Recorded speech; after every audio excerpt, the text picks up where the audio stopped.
Greg, you ready? Ready. All right. Thank you so much. We're excited. Glad to be here. Everybody all right? Yeah. All right, all right. Glad to be here. In case y'all are wondering if I am confused or if I've walked into the right room, I do want you to know that I know I am white. I know that I am white, and I am a proud member. Our company is a proud member of Black Rain, and it means a lot to us. And we appreciate how we have been welcomed by Blair and by others. But I didn't know if y'all thought maybe I was at the ice hockey convention and I took a left and I should have taken a right or something like that. But anyway, I'm here. As a matter of fact, you know, one of the best compliments that my friends give me sometimes, my friends like Tina, yes, my friends like Garrett, my friends like Seiko, friends like JR. One of the biggest compliments they give me. Now, Blair doesn't really know me well enough. Blair and I have a new friendship, and she doesn't really know me well enough to give me this compliment. I hope one day I'll earn this. But these guys sometimes will say, Greg, you know you ain't all white. And I gotta tell you, that is a very simple, but for me, it is a very significant compliment. Because it really is saying, in a nice way, it's saying you're not a white jackass. You know, and there's nothing wrong with white people. I mean, I got a, you know, I'm married to one. You know, got a lot of friends I got a lot of friends. So there's nothing in the world wrong with white people. You know, in general. But anyway, so but that's a high compliment when somebody says that to me. So I want to talk. I'm really going to tell stories today, and I think these stories will help you to understand. Because I don't, you know, nobody raised their hand, Blair, on who's done a commercial real estate development. And it's not like you're going to be able to take this talk and go out and do a commercial real estate development, right? I just did the largest commercial real estate development of my life. And much, much, much bigger than anything I've ever been involved in before. And I had to bring in lots of other people to do it. And I ended up with a small piece of it, but I was the initiator to get it all started. And so dream big, because your dreams can come true. But I got to go back to tell my story, because a bunch of things happened when I was 19 years old. I dropped out of college. I got evicted from my apartment right here in Hampton. Rent was $135 a month, included heat and hot water. And I was 2 months behind. $135 a month. 2 months behind, 1977. Got evicted from my apartment. My daddy died. Dropped out of college. My daddy died. I inherited his wedding ring and a 1965 outboard motor and his 12-gauge shotgun. Got evicted. Got arrested for assault on a police officer. Now, fortunately, that was my last arrest. My first one was when I was 11, but that was my last when I was 19. But two other things happened that changed the trajectory of my life, and because we all have to start somewhere. I bought my first rental house on 18th Street in downtown Newport News, Stewart Gardens, Tina's district. I borrowed $1,000 on 2 credit cards, because I didn't have a $1,000 limit. Borrowed $1,000 on 2 credit cards and bought a house, owner finance, with $1,000 down. I'm an old man that had some rental property and was ready to sell.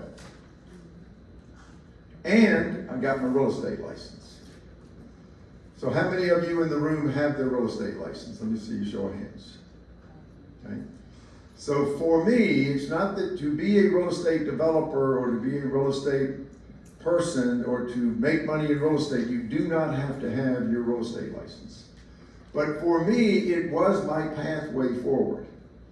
And when other things I have done haven't worked out, or I got in trouble by being over leveraged, or when the economy messed up, or when prices went south, started going down, like in 2007, 8, 9, 10, 11, 12, 13, right? When those things happen, having a real estate license is a way to earn money. You have to be an investor. People think you can be an investor and you invest in real estate and you make money. Well, the best way to make $1 million in real estate is start with $2 million. And I didn't have that. And most of us don't have that. Right? And so you've got to have something that generates income and something that generates opportunity. And so for me, my real estate license has generated opportunity. And I've met thousands of people, have created hundreds, maybe thousands of friendships, have thousands of past clients, and have bought real estate because of the profession I'm in. If I was in some other business, if I sold cars, how many people would come to me with real estate stuff? Right? If I was an engineer, how many people would come to me about helping them buy or sell real estate?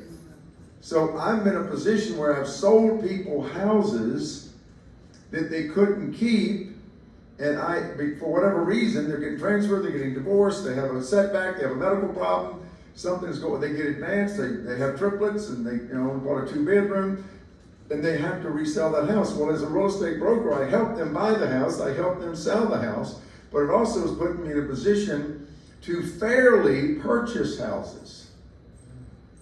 To fairly purchase houses. You don't take advantage of people. If you're going to be in the real estate brokerage business, you've got to be in it for the people, not to take advantage of the people. And those of you that have your license, you know how important that is. I actually bought a house on the way here this morning. Before I got here this morning, I bought a house, something I've been working on for a couple of weeks. And the sharks have come in to try to take this house from this lady who's $12,000 behind in payments. And they've been after her. She's an older lady, and they've been after, the house is right here in Hampton. They've been after her, and she called me, somebody referred her to me, and I just made arrangements to buy her house. It would be very, very, very difficult to have sold her house for her because it needs about $50,000 of work. It would be very difficult to sell her house because she's $12,000 behind in payments. She's got her second mortgage on the house that she hadn't paid in over a year for a roof. So the house has a new roof, 18-month-old roof. Her husband died, and he was the main breadwinner. In most cases like this, when people come to me, I help them to sell the house. Just closed on a house in Chesapeake a month ago. The sharks came out to this older African-American gentleman that was not very educated. And unfortunately for him, I think he smoked a whole lot of pot, judging by the smell of the house. And I think that made him take his lack of education, and it made just his whole perception of things and common sense not very good. The sharks came out, because the sharks come out, the sharks know when you're 2 or 3 months behind. I mean, it just happens, and the sharks come out, and they're all over you. Like my grandmother used to say, like a duck on a June bug. And they're chasing you. And this gentleman had a house in Chesapeake, and it needed a lot of work, and it had problems, and he was $18,000, $19,000 behind in mortgage payments. He had inherited the house of his brother. This was a brick house with 3 bedrooms, 2 full bathrooms, a 2-car garage. I mean, it was really a decent house in a pretty nice neighborhood. It was probably built in the 80s or 90s. It wasn't a palace, but it was a pretty nice house. Probably one that he never in his life probably never would have elevated to this level, but his older brother gave it to him upon his death. And so he inherited the house, but he also inherited the mortgage. And so I work with him, I probably met with him 5, 6, 7 times, worked with him multiple times. We were trying to get the mortgage company to defer the foreclosure. We were never able to do it. I mean, when these mortgage companies sometimes are not, I'm not talking about people that are lending money, I'm talking about the foreclosure departments once you get behind. It's a whole different mentality of not necessarily helping you, where normal mortgage people that are trying to lend money, they're helping you and doing everything they can to get you in a home, like the ones that have spoken here today. So we ended up, we weren't able to do it, and the day before the foreclosure, I advanced him $19,000. I knew I was going to be able to sell the house for him. Made a commitment that, he had to get out within 6 months, because we weren't going to just continue to pay and then not do anything. The highest offer they had from the Sharks was $190,000. We put the house on the market as is for $300,000 and sold it for $350,000 cash, as is, no appraisal, no home inspection, nothing. And if you're going to be in the real estate business and if you're going to succeed, that's your default position to figure out how to maximize somebody that's in the trap. Not figure out how to maximize the profit you're going to make when somebody's in the trap. And that's the difference in a real estate professional that people are going to like enough and trust enough to send their family to. It's like, to me, you get judged by who are they going to send their mother or the daughter to.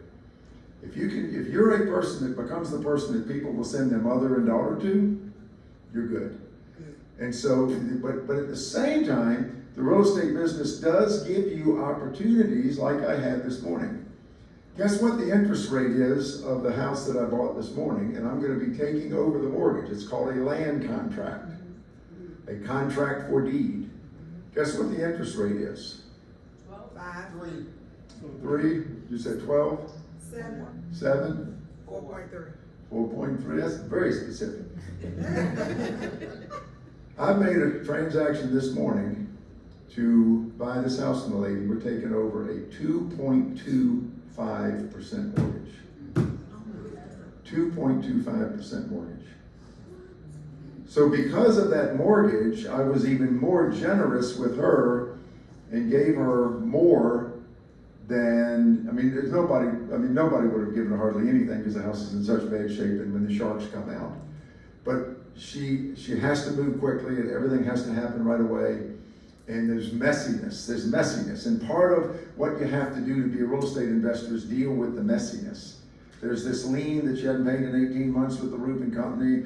There's 2 other judgments. There's a lien with another mortgage company that lent them money, or a credit card money that now has a judgment against the house. And it's very complicated. And the deceased husband had some financial things that she didn't know about. That's kind of attached to the house.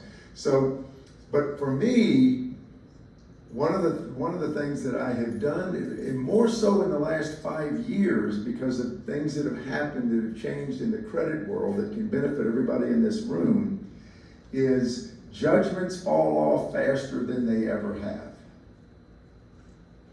And right now, there are a lot of 2.5% to 3.5% to 4% loans in the marketplace that people have on their homes. And through the land contract process, that doesn't mean buying land. It means it's just something called a land contract. It's a slang term or a term, contract for deed, where you buy the home subject to the mortgage. You don't necessarily record the deed. You keep the deed in the locked vault that's fireproof, right? And you don't necessarily record the deed because the lender can call the loan if you record the deed, even though 99% of the lenders never look. And most of them don't call the loan because they don't even know the house has been sold. And you just change the mortgage loan documents from Jeff and Mary Smith to Jeff and Mary Smith, care of ABC LLC. And you get the mailing address changed with the permission of the person you're buying it from. And there's a way to do that, and I can explain to any of you in the future. There's a lot of details on how to handle that. But there's going to be a lot of opportunities, but many of those opportunities have something messy with it, like a judgment. So I'm buying this house subject to the $7,700 roof lien, And this $7,700 roof lien is gonna disappear in 3.5 years, unless the company renews it. And these companies aren't renewing these judgments. It used to be that it was judgment stayed on properties 20 years. Now, in Virginia, they drop off after 5 years. It doesn't mean the debt is satisfied. It means the debt is no longer attaching to the house. And I bought like 5 properties. I bought one on 13th Street, Tina, your district. I'm all over your district, girl. Yes, I appreciate that. I just can't vote for you, because I'm not living in the district. Wait, you gotta change your address. But I bought one on 13th Street, that same situation. The guy across the street, who's a homeowner, called me because he was tired of the tenants that kept living in this house and they were not being good to the neighborhood. Lifetime shipyard worker, one of them, you're a lifetime shipyard worker, you're a good person. It doesn't matter who you are. It doesn't matter whether you're welding or white collar, blue collar, purple collar. It doesn't matter whether you're rigging. If you're a lifetime shipyard person, you're solid, you're good. And he was a good neighbor, kept his grass up, and he got tired of these tenants living in that neighborhood that did not respect the neighborhood and didn't act right. And he called me and he says, man, this house is going into foreclosure. The last thing I want is some landlord to take this thing over. He says, I know if you'll buy it, you'll put in responsible people, and I know I got your cell number, and I know I can call you. Right? And so that's one that we bought that had a lien against it. But if you're buying for long term, this is not the quick flip. Because if I can buy something and turn around and sell it, as a real estate professional, if I can buy something and turn around and sell it for a profit, in my way of looking at things, I'm not indicting anybody else for doing this. I'm not speaking of anybody else. I'm just saying my own morality. If I can buy it and quickly, immediately turn around and sell it for a profit, then I should have done that as a real estate professional for the person who owned it. Right? As an investor, if you're not licensed, there's nothing illegal about buying a house for 100 and selling it for 300 if you can find it. As a real estate professional, that would be wrong for me to do. You got to decide, everybody else has to decide for themselves. So we will lend money to people to fix the house up. We will fix the house up for them. We will do whatever it takes in our real estate brokerage business to maximize the return and minimize the loss when somebody's in the trap. And we do it all the time. But there are those times where you cannot turn it around and sell it because it's something messy.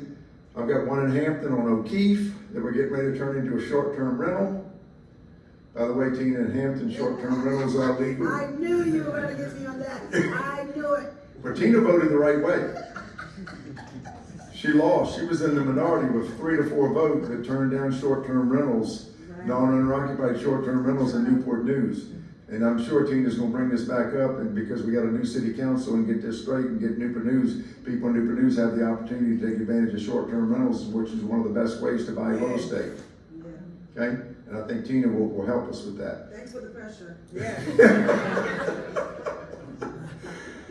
So it's now a short-term rental. We're just furnishing it and putting it in, but it has a lien against it. It's it's complicated. I have another one I'm working on Orchid Avenue, Tina's district. Another one I'm working on Orchid Avenue down below 37th Street right now. And the brother and the sister inherited the house and they won't talk to each other. And since the sister's living there, she thinks she's got all the rights. I ended up going through a lawyer, finding the brother, and I'm talking to the brother and sister separately, and I'm cool with both of them, and they're cool with me. They just won't talk to each other. And I finally got them both to realize 50% of something is going to be better than 100% of nothing.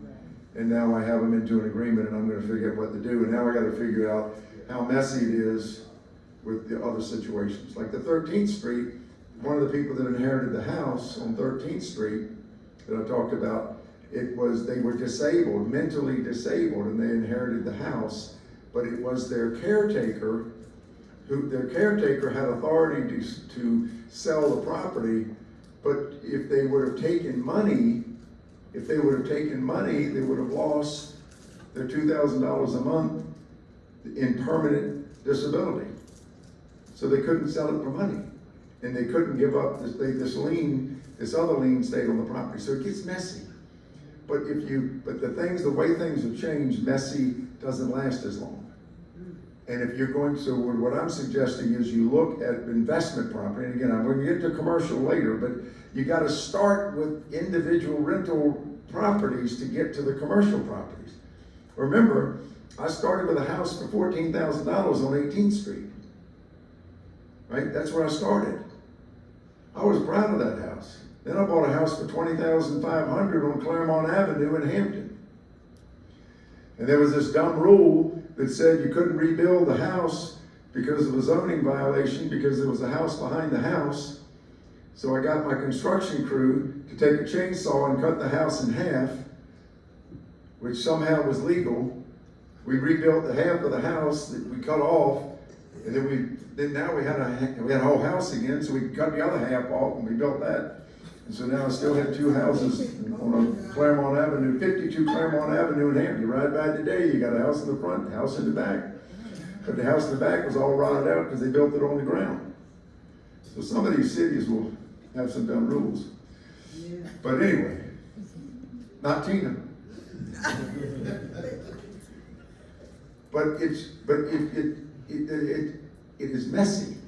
It's messy. You've got to be creative and do things like picking up a 2.25% loan that you can't record the deed at the risk of the mortgage company telling you got to pay it off. Because they have a provision in the mortgage company that says if you record the deed, you got to pay it off. So none of these things are illegal. I wouldn't do anything that would be illegal. But at the same time, these situations that for long-term holds, but that's where you build your equity.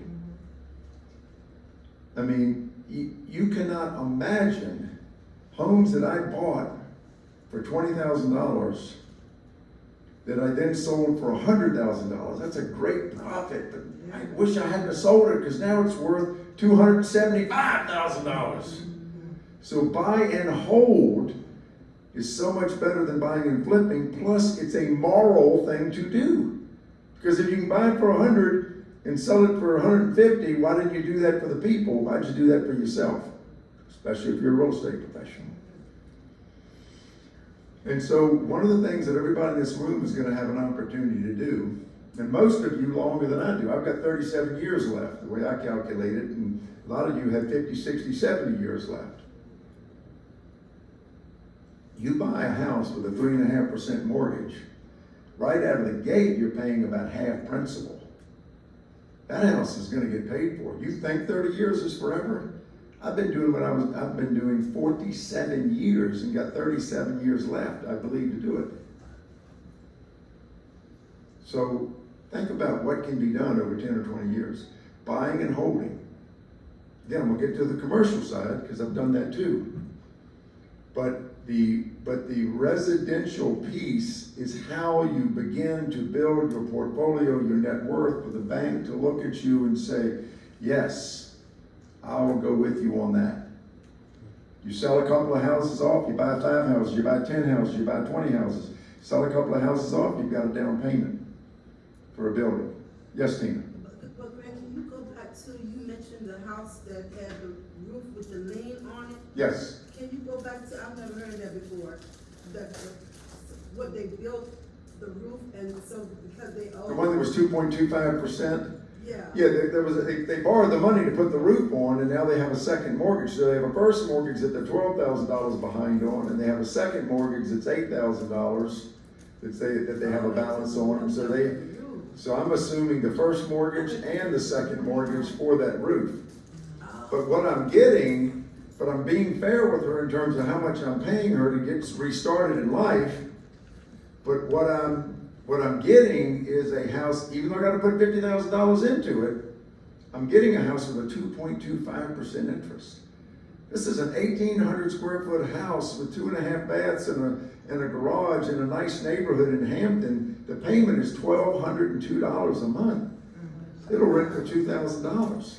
So I'm going to have a little bit of money in it, right? But if I go out and refinance it to pull my money back out, it's going to be at 8% interest because I'm an investor.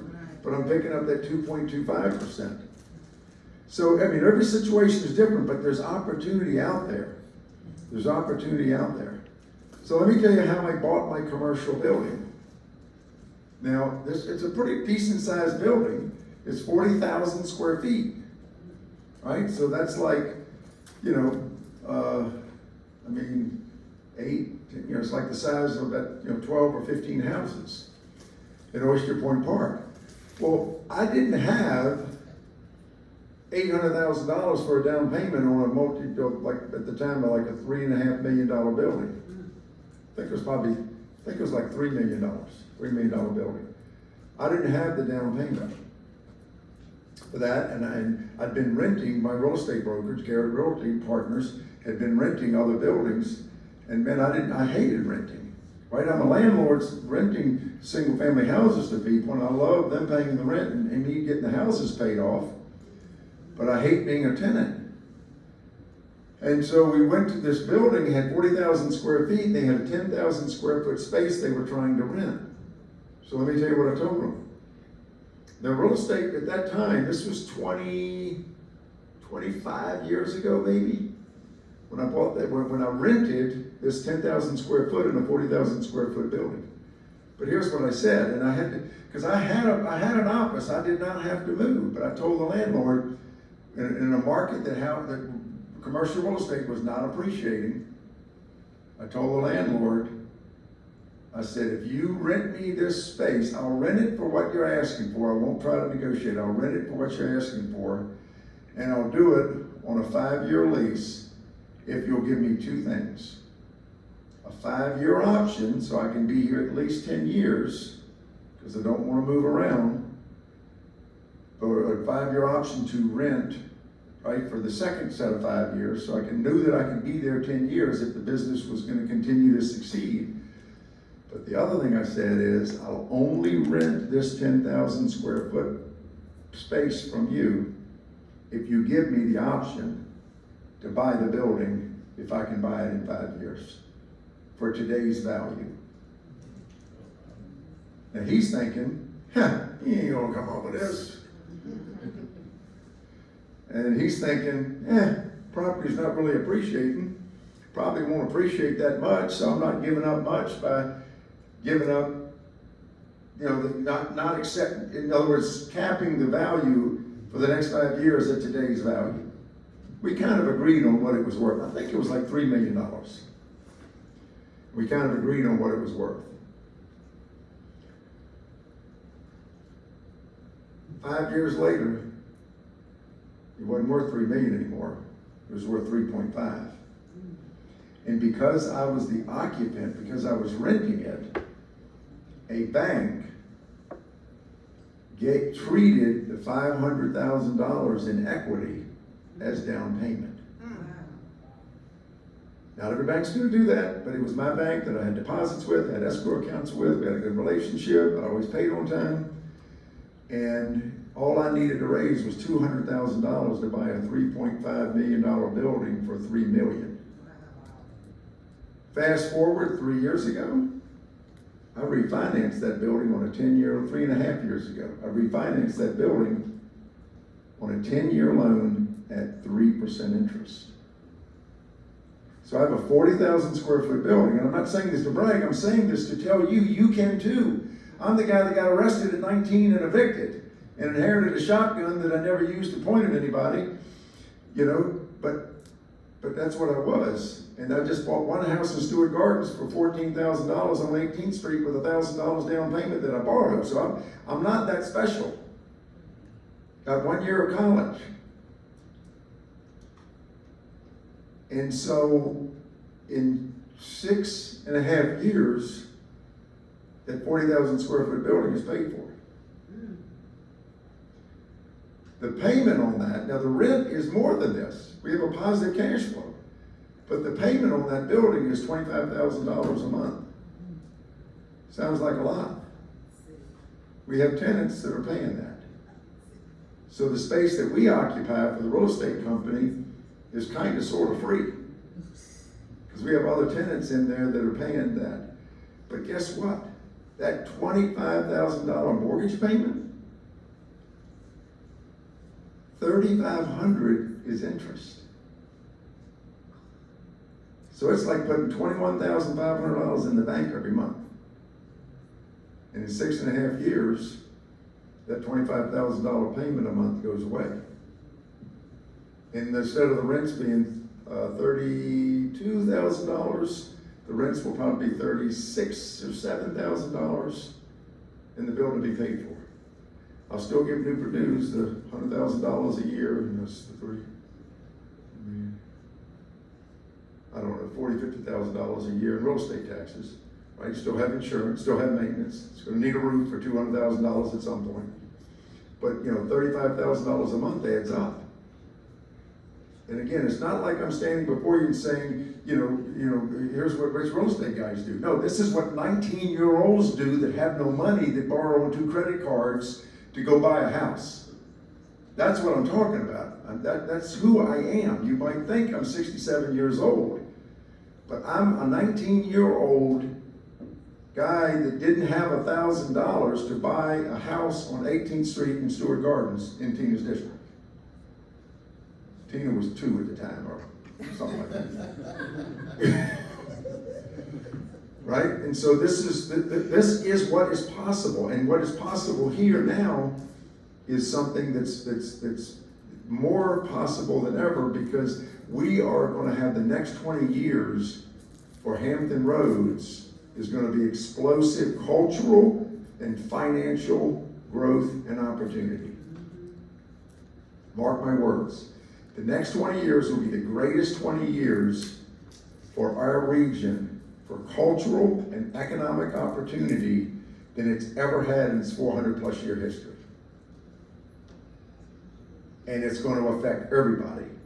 It's not just going to positively affect white, old, rich guys. It's going to affect everybody that works, and everybody puts their hand to the plow. Everybody in this room is going to have plenty of opportunity because it's out here. Now, you've got to outwork the competition. I mean, if you watch me in my real estate practice, I've outworked the competition. And I haven't taken advantage of people. And I've worked with everybody, and I get along with everybody. But it's a matter of working and taking advantage of the opportunity without ever taking advantage of the people that you serve, because you're there to serve them, not to take advantage of them. But the way to get to the commercial development is to build your reputation and your client base and your net worth in the practice of real estate, helping people buy and sell houses, and then buy these houses along the way, especially now that there are thousands of them out here with 3% loans that you can pick up at the right time and do a land contract and keep that mortgage alive and get that house paid for by a tenant. Because rents are going up. If you're renting now, think about what you were paying 10 years ago and what you're paying now. Rents are going crazy, and they're not even going to be close to stopping, because we have a housing shortage. And we have to increase density significantly to solve our housing shortage, because the prices of new construction is going up like crazy, and it's not coming down because labor's not coming down, cost of land's not coming down, cost of land development is not coming down. So we're going to continue to see appreciation, and so you need to buy stuff. Well, the problem is you can't go out and just develop a big giant building and commercial building in a shopping center. It would be nice, but we don't know how to do it. I didn't know how to do it. I had no idea how to do it. And until you already have the wealth and the knowledge, I don't know how you can gain the wealth and the knowledge, except on the residential side, 118th Street at a time. Does that make sense? And so that's my story, but it's led me all the way to a place where who's ridden down Pembroke Avenue lately, like crossing the Hampton or Newport News line, or more specifically, Aberdeen Road, and seen that big warehouse. There's 2 big giant buildings. They're in Hampton, but right on the Hampton or Newport News line. The old Deaf and Blind School? The old Deaf and Blind School. Here's the story on the old Deaf and Blind School. Shut down for 14 years. I have a buddy that's a client, crazy Puerto Rican guy, that started a business in his mother's garage at 19 years old in Denby, not your district, Tina. Started a business in Denby that he's now living in a $7 million house in Fort Lauderdale, still no college education, and he's the CEO of a $50 million a year company that hires people to work for in the marine shipyards and marine environment. He's got offices in Hawaii, San Diego, Jacksonville, et cetera, et cetera. American Dream. Is that the Newport News guy? No, you think that's Jorge Rivera, is another Puerto Rican buddy of mine that bought a $17 million shipyard after being in jail most of the time from 14 to 24 years old, and Portsmouth was the only city that would take him when he got out of prison to be a welder's helper. Bought a $17 million piece of property next to Newport News Shipyard in the coal piers, and is now building his own shipyard. I'm talking about two guys without education that happen to be from Puerto Rico that are buddies of mine. This is the American dream. This is what's going to happen. It can happen for anybody. He couldn't get a job because he was a felon. But being a felon doesn't stop you from owning your own business. There are no laws that say felons can't own their own business. I mean, I came this close to being a felon. I was in court for 6 counts of grand larceny at 15 years old. The judge, he said, you know, you keep your nose clean for a year and we'll dismiss the charges. But my buddy Jorge didn't get his dismissed down in Puerto Rico. But he's now one of the most upcoming business owners of Newport News, and really Hampton Roads for that matter. Got good at sheet metal. Bought a truck, got a little loan, hired this person. Sister came in to do the books because he couldn't afford a bookkeeper. Now she owns 30% of the business, multi-million dollar business for being a free bookkeeper. So these opportunities are here. So anyway, the first Puerto Rican guy that was that started his business in his mother's garage in Denby, he always wanted to buy do something to do like a workforce development center. And I was thinking that these buildings down there were still good, which they weren't. The roofs were caving in. It was a nightmare. But that we could maybe do that. And I called him and I said, hey, these buildings are coming up for auction. Let's see if we can buy them before they come up for auction. And we ended up outbidding 3 other people to buy these buildings, me as his real estate representative. So think about this. The fact that I was a real estate broker, a real estate agent, a person helping people buy and sell property, and had this relationship with this guy that I didn't grow up with, didn't know, and I sold him a couple of houses. I'd gotten him into a CEO organization because he's a cool guy. I really liked him when I met him. And he wanted this workforce development center, so I helped him to buy it. And then he came back to me a month later while we were under contract. And he says, Greg, I'm too busy. I'm moving to Florida. This is too much. He said, why don't you take 25% of the deal and you just run with it. And I'll fund most of it and you run with it. I said, I'll do it, man.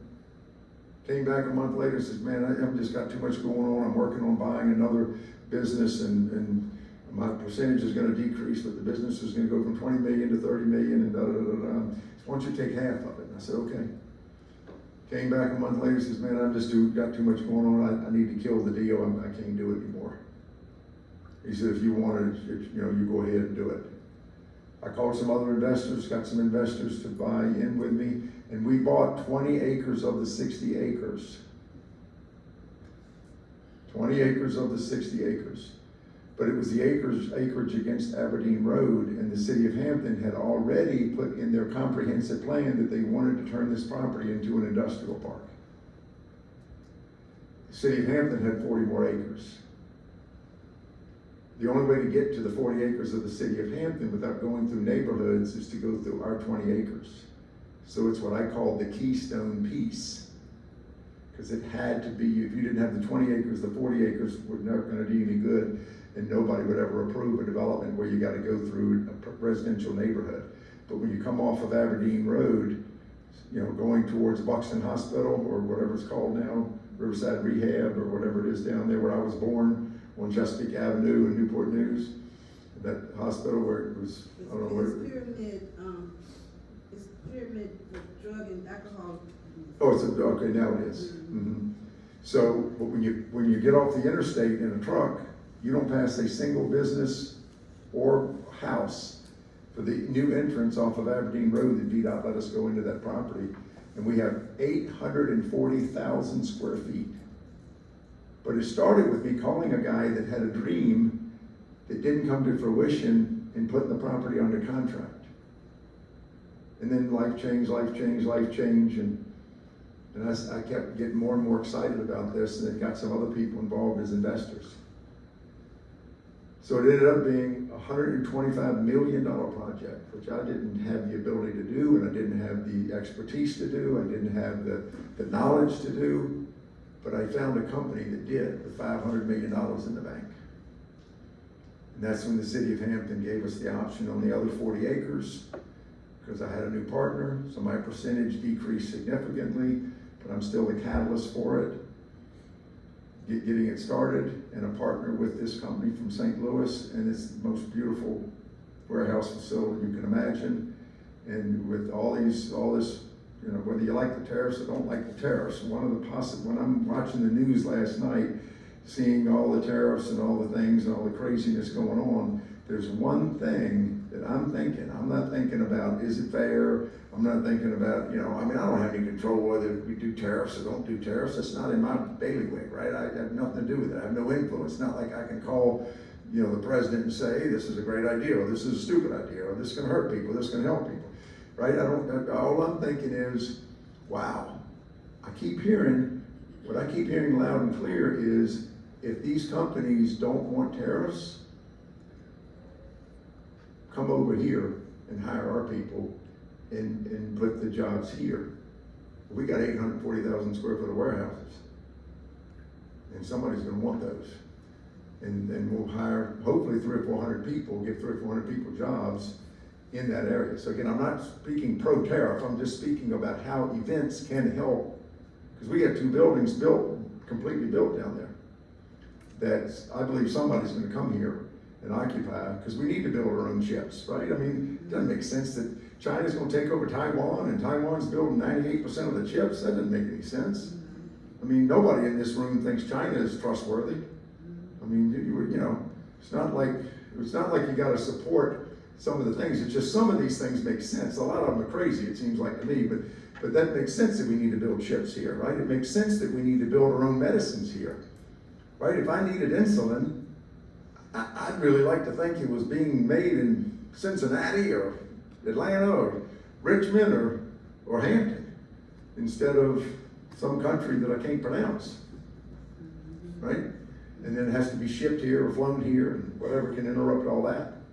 So these things, you just don't know where it's gonna take you. But guys, I don't know how to do an industrial development, but I knew how to talk to a guy about fulfilling his dream of creating a workforce development center as a real estate guy.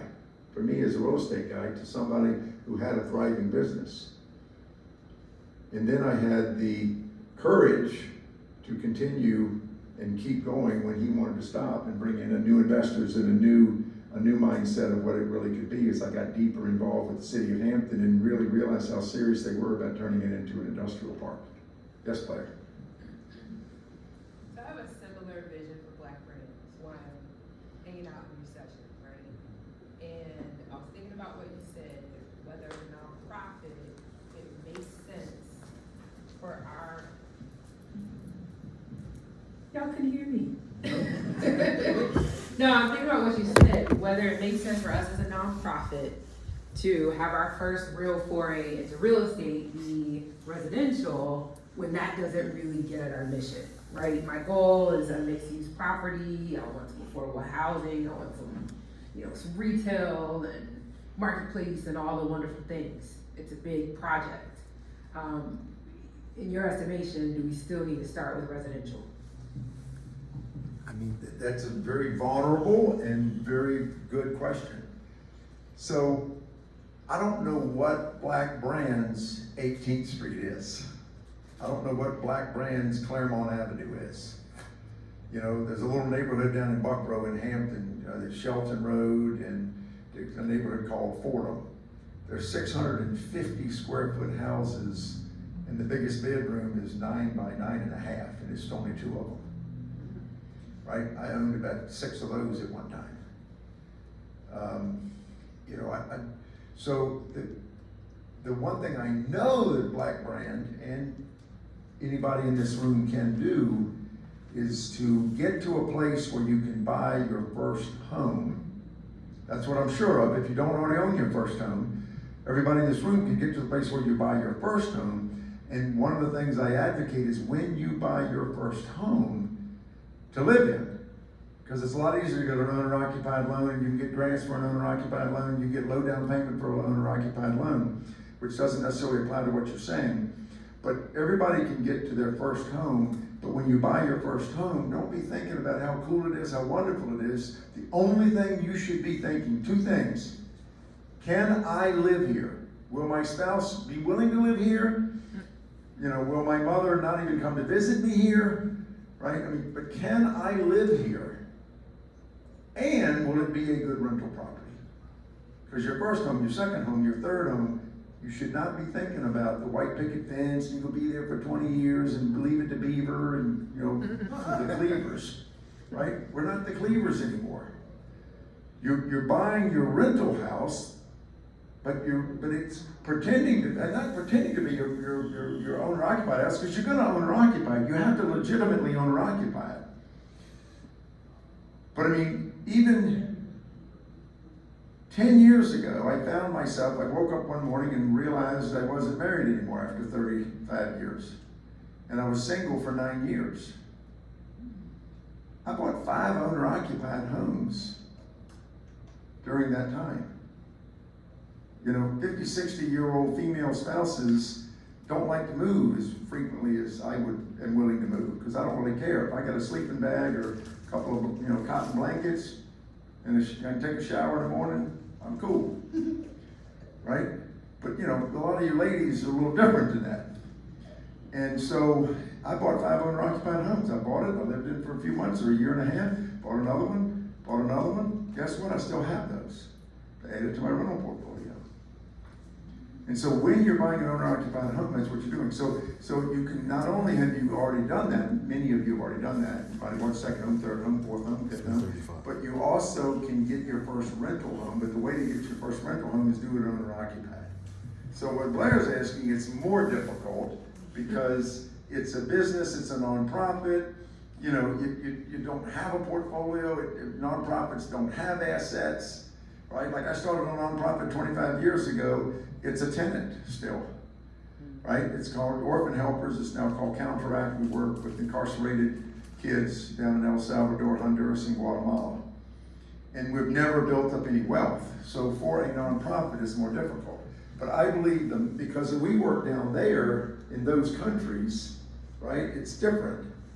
But I believe as a nonprofit here, there's got to be grants connected to your mission, Blair, where you can buy something, right? There's got to be grants and funding and people that would connect with your mission. But what I would say is, whatever the big dream is, figure out the little pieces of something to begin that. Like an old strip center that the roof is caving in, right? It's not the whole big vision, but here's something that I'm going to make a prediction. Here's something that Newport News is going to approve. Here's something that Hampton's going to approve, that Portsmouth is going to approve. Virginia Beach is there to whatever sometimes. But here's something that's going to be approved by urban cities, I believe, and I believe that it potentially could be approved on a statewide basis. Wherever a city has zoned a property for retail or office, they cannot deny zoning for residential on floor 2 through floor 6. Ooh. Think about that. Can you say it one more time? If a cities or counties control the zoning, right? We have to go before them, we beg, we plead, like I begged and pleaded, and they changed the zoning of that property from residential to commercial industrial in Hampton. Right? The city had the idea to do it before I had the idea to do it, but still, it was a big mountain to climb to get that residential, to get that approved. But so the cities, we respect the city's power to zone how they want to zone, and they get to decide, and hopefully they're making good decisions.